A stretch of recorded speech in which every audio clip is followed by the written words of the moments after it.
Hi, this is Matt Hill, and I'll be going over the HTML setup for my project and explaining my choices of HTML elements. Please excuse some of the visuals as I got sidetracked with the CSS, and that part needs a lot of work. I chose to use an unordered list with relative links for my navbar. This is pretty standard. You'll also see a fairly standard footer with a copyright and a couple of links on the left. And on the right side I have the standard Facebook, Twitter, YouTube icons. And I chose to split those into a left and right div so they can be split properly with CSS down the road. Now on to the real content. On the destinations page, the main section contains a table that houses articles. Those articles contain information about specific destinations and why one would want to hike there. I chose to use articles here because this information could easily plug and play anywhere.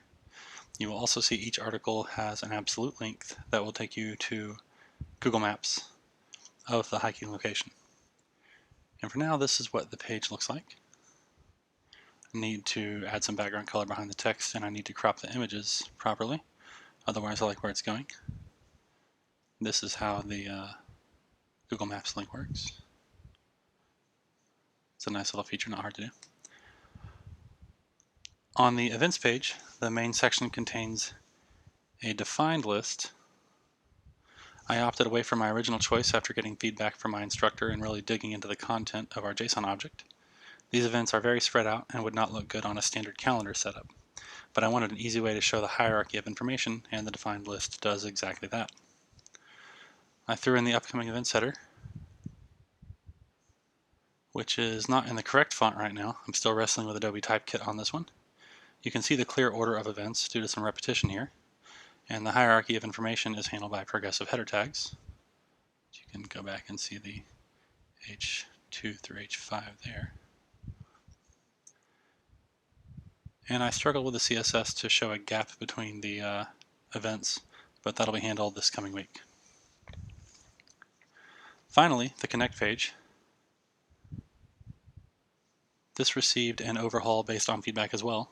I didn't realize the amount of user input in the JSON object when I picked the initial design. In this form, you will see multiple text inputs for first, last, and username. The location field set has one text input and a select element for a state drop-down menu. And the final input is the submit button, which has been given the value of connect, since that seems to be one of the site's primary goals. You can see the different field sets here because of the white line. I've added very little CSS to this, basically just enough to make it so you can't read it just yet. But the structure and hierarchy is there based on the correct elements. This is Matt Hill. This has been my semantic review of my Hiker's Guide project. Thank you.